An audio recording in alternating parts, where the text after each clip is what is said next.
Can I ask y'all? I'm not even mad. Can I ask y'all with this right here? Like, okay, we had Cam for so long, right? And Cam was the face, obviously. And then you could look at Luke as the face. Do y'all see Bryce Young as the face of the franchise? Hell yeah. Really? Well, But here's like, the don't get me deal. wrong. I don't dislike the guy, but I just don't see him as the guy that like I look at as the face of the franchise. Not yet, at least. Yeah, well, certainly not yet. But if he has, a modicum of success this year, yeah, that's said and done. Yeah, he is All he's going got to to be do the face win, of the Greg. All he's Carolina got to do is Gotta Panthers. win. win, You're right, Greg. you're If right. he wins, he is the face. Period. He's gonna be the face for the next 3 to 5 years, regardless of if he wins or not. So we're like a Trey Young then. We're gonna have a guy that's supposed to be really good, but maybe not be that good. But no Who? matter what, he's gonna be Trey Young. Lance, you mean? He's a basketball player. Sorry. Oh, We're gonna have no. a guy that's not very good that everybody thinks is really good, and he's Well, gonna be isn't the face that of the franchise. risk of every high pick, Greg? It is. Risk It is that is. first of all is like there's very few people. Look, even Cam was not a consensus. No, forget so that. who Cam is was a the consensus. guy? Are you kidding me? As soon as Cam came in day one, we were hyped about Cam. Well, we were hyped. No, what we're talking about is before like, he was drafted. Before he was drafted, yeah, people like there was still a debate on like even amongst Panthers fans of whether he should be drafted number 1 overall. That's what he means. Is like it's not a consensus in the front and the fact that he deserved to be in the number 1 overall pick. And he just came off the greatest college football season of all time at the point. Right. There was just questions about like people were like, oh, basically they were disguised racism in a way. Is like, oh, he's mobile, he's a great athlete, but is he smart enough? Those types of things. Right. Mm-hmm. It's really is that who is the face of a franchise until they win? Well, do you think that the Mahomes wasn't the face of the Chiefs until he fucking was incredible. Rodgers wasn't the face of the Packers until he was great. Mahomes was great like the first year, and so was Rodgers. No, he sat. But that's what we're saying, Greg. Like, he sat a full year, but his first year playing, Rodgers didn't even play for 3 years. Right. But when he played, he was amazing. Look at Mahomes and Rodgers. Look, Mahomes has not had an AFC Championship game, not in Kansas City, since he's been the quarterback. Right, but that's what we're saying. Bryce hasn't played yet. Yeah. If Bryce is successful, him being the quarterback, and let's keep it a buck, him being the shortest quarterback in the NFL, and him having this super nice, super friendly, jovial attitude, he is, in a very short amount of time, going to be the face of the Carolina Panthers. And I would even pose the question the other way. What player is the face of the Carolina Panthers right now, and when did they become the face? In my mind, it's Brian Burns. Yeah, I think Kristen just put this up. I agree. Kristen says Burns is the face to me, honestly, but Bryce will be soon. I'm hoping Mingo will be someday because everyone loves a great wide receiver. I'm rooting for that kid. Great comment tonight, Kristen. That is a good comment, yeah.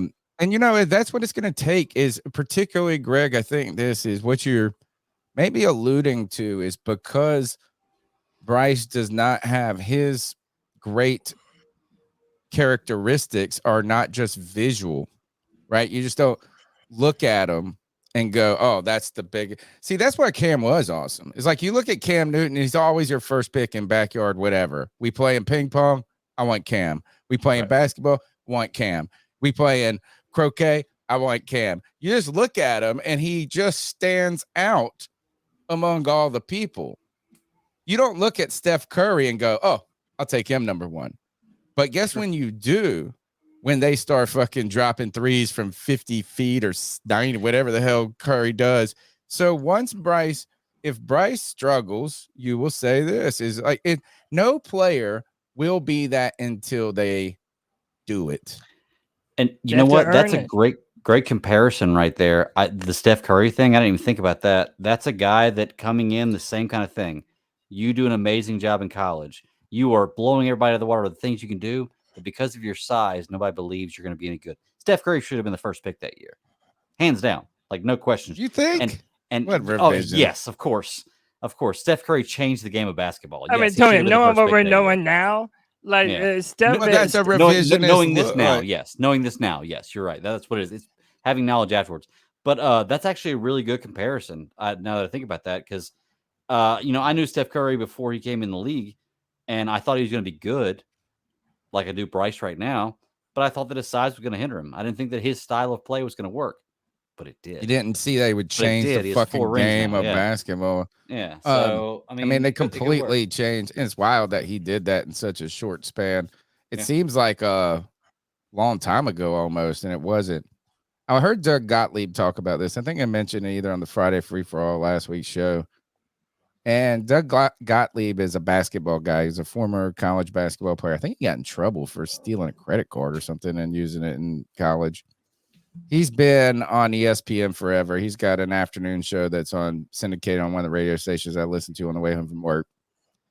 And he said, when you look at the great players of history, though, they were never the best athlete. Well, maybe he didn't say never. He said rarely were they. Right? He says this, and he's a basketball guy. So he was talking about Jokic and basketball. And he was saying, like, we tend to think that because we have to project traits and abilities, that we just think the most athletic equates to greatness.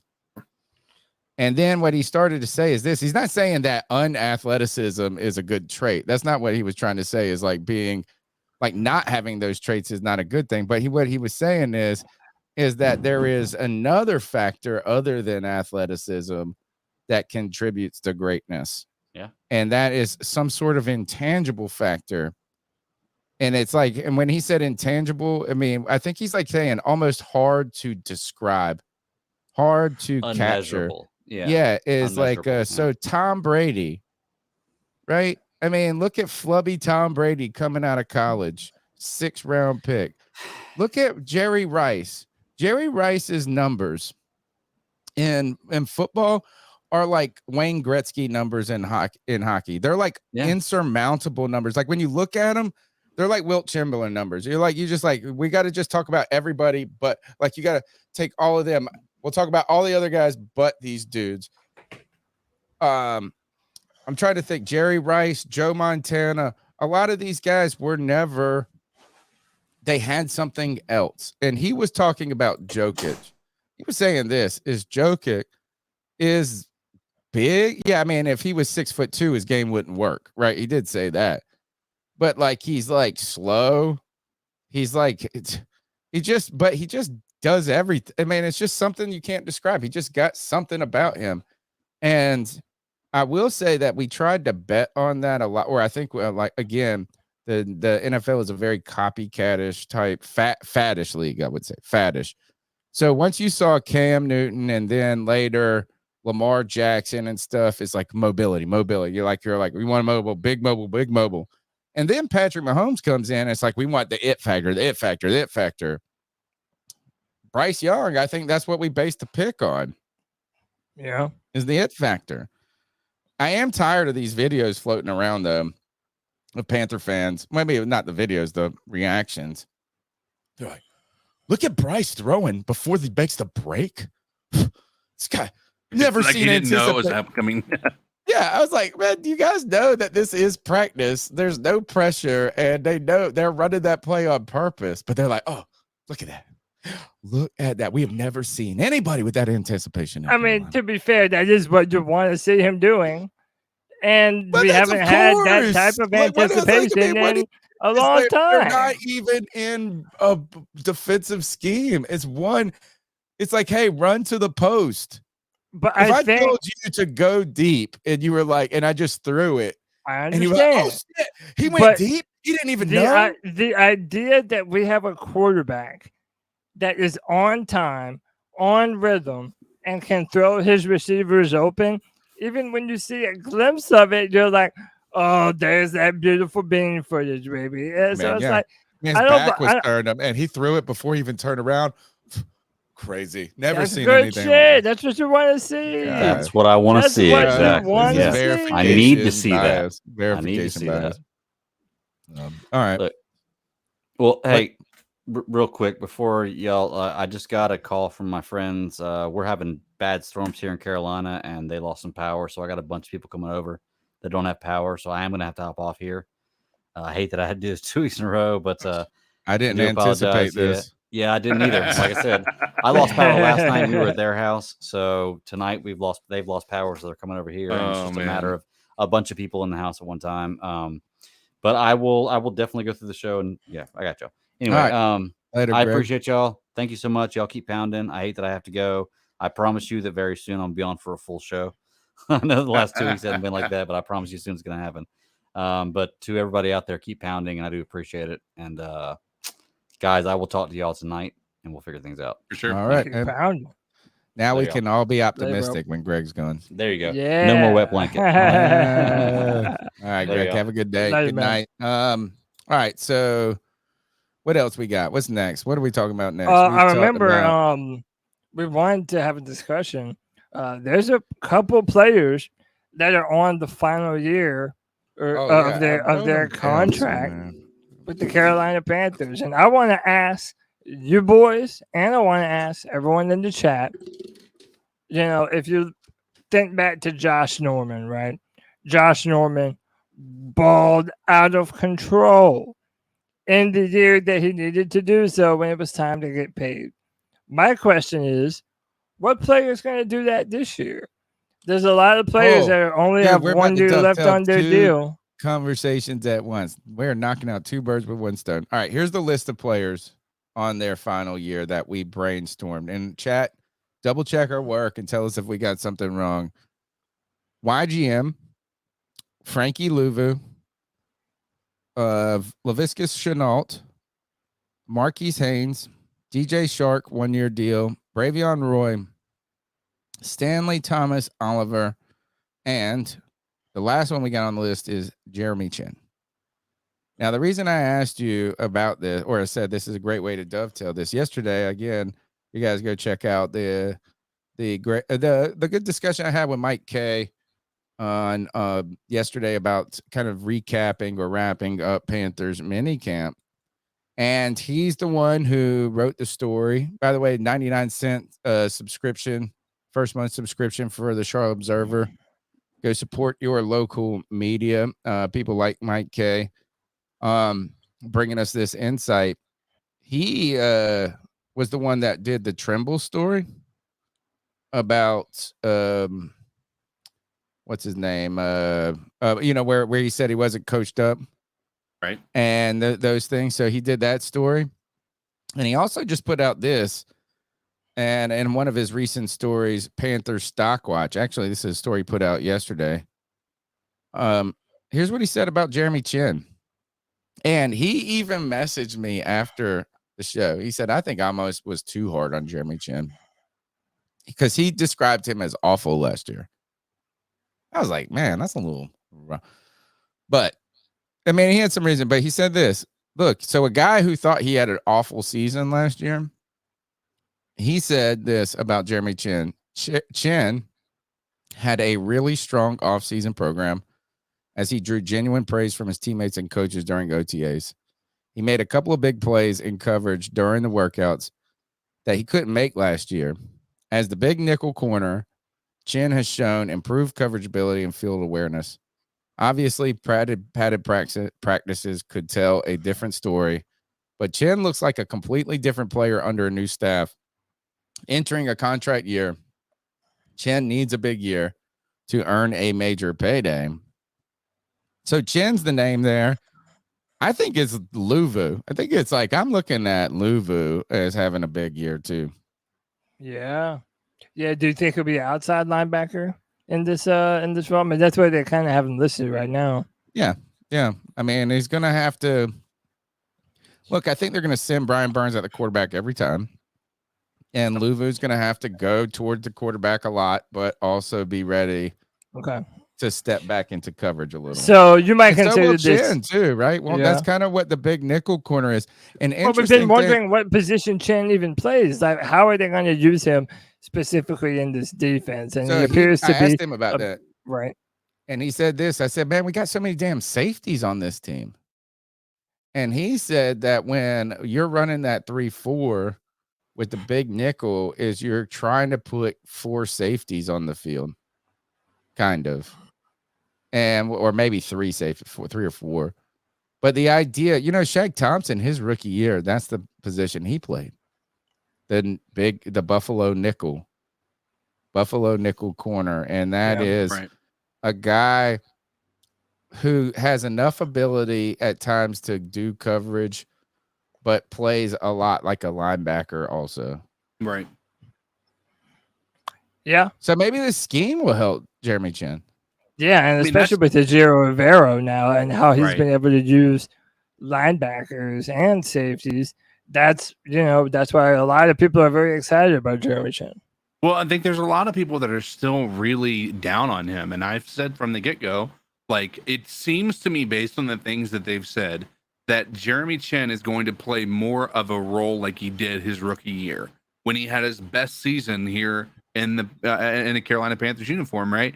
So I think that this year is a year to be excited about Jeremy Chin. It's unfortunate that it happened this year and he wasn't better last year, because if last year he were better, we might have been able to go ahead and sign a 3-year extension that's pretty affordable and still gets him paid, but doesn't, completely destroy our cap situation. But he's got, the reality of Jeremy Chin is he is playing for a lot this year. A lot of people want to talk that because in contract years, guys tend to play better. I don't believe that. I think that, there's a lot of people that we've had to let go because they didn't play well in their contract year. I think it's just that when you see people get contracts, it's because they played in their contract year. Like, they played well enough, right? So Jeremy Chin has a lot to go on. I think that might lead us into another conversation about who all we have left on this team this year that are in a 1-year contracts, or one more year left on their contract situation right now. Yep. So another name that people really get upset with is C.J. Henderson. C.J. Henderson is a player that we did not pick up his 5th-year option, yet he is listed as a starting corner on the Carolina Panthers. And it's a make it or break it year for him. And if he doesn't make it with the Panthers, that's going to be his 3rd team in the NFL. His 2nd team in the NFL. But what is a 3rd team going to sign him and pick him up? I mean, it just seems very do or die for his career right now. And there's always been this discussion: does C.J. Henderson even love football?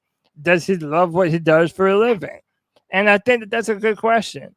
And it's something that we've been wondering for a while. And this year is going to go a long way in showing us what kind of dedication to his craft that C.J. Henderson actually has. Another player who is not technically on the last year of his deal, but I'm going to mention him anyway. It's Derek Brown. And when it comes to Derek Brown, next year he'll be on the 5th year on his 5th-year option. And most of the times, players don't play on that 5th-year option. Right. They want to get paid a little bit before, especially when you're a very important player to this defense like Derek Brown is.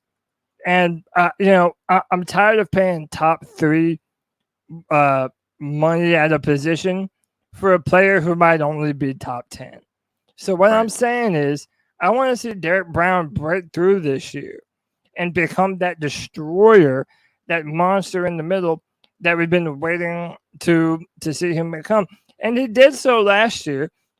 He was one of the best defensive tackles in the NFL at getting pressure, getting into the backfield. He did a very good job. But I want to see him get to the quarterback a little bit more. And now that he'll be playing more of a 5-tech, I believe he'll be in more of a beneficial position to do so. Yeah. So I would really love to see Derek Brown take that jump this year. I think that he will. I think that he's got the 5th-year option, but I also think that that Derek Brown being a focal point on this defense this year because of the scheme is going to be helpful. I think there's a lot of this change that's really going to help pinpoint the strengths of the guys that we've considered to be stars on this defense. I think Brian Burns is one of those people. But yeah, Derek Brown certainly has the potential to really, come on strong this year. And granted, he's still got his 5th year to play through, I think there's a good chance that he gets an extension if he plays well this year. So we're going to find out. I just don't know what to expect out of him, man. He's been a consistent player on this defense, but he hasn't blown the doors off of the defense, and that's what you kind of expect from a guy drafted as high as he was. So I don't know whether to say that he's a bust or if you can say that he is a success, but he's kind of in the middle, and this year can change the tide on that. Derek Brown. Brown. And we know it wasn't on the list, but I don't think he'll play under that 5th-year option. I think they'll probably want to pay him a little bit sooner, and a lot of it will depend on what he does this year.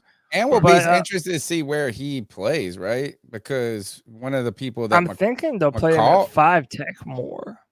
Right. So he might be a defensive end in a 3-4 defense, is what you're saying? Yeah. And because I think they're gonna play Shy Tuttle in the middle. Or McCall. Yeah, but I think Shy Tuttle is gonna be a big part of this defense this year. Really? Yeah, I really do. I feel like I don't think he's big enough to play nose. No, he is. I feel like he's going to be the player. I think he was a defensive end in a 4-3. He is going to be the player. Well, they have him lined up in the middle. He's been batting down passes, and he's a defensive tackle. And my thing with Shy Tuttle, I feel that he's going to be the type of player that's going to allow other players to play fast. He's a good player. If Shy Tuttle hits, right? If this is a type of player you want to hit, 27 years old, a defensive tackle. A lot of these guys can play till they're like 32. Sometimes, you know what I'm saying? Because their game isn't so built on the idea of like that speed or something. You know what I mean? Like it's being big and bulky is their asset. If you could hit on a guy that's 27 years old right now, by the way, a North Carolina kid from Midway, North Carolina, went to North Davidson High School. I don't know where Midway, North Carolina is. I'm going to Google it. But if you could hit on that, that would be giant. You know, it's like you need a player like that we're not talking about. That's what we're going to need we're going to need Brian Burns to be Brian Burns. We're going to need Jeremy Chin to really have one of his better seasons.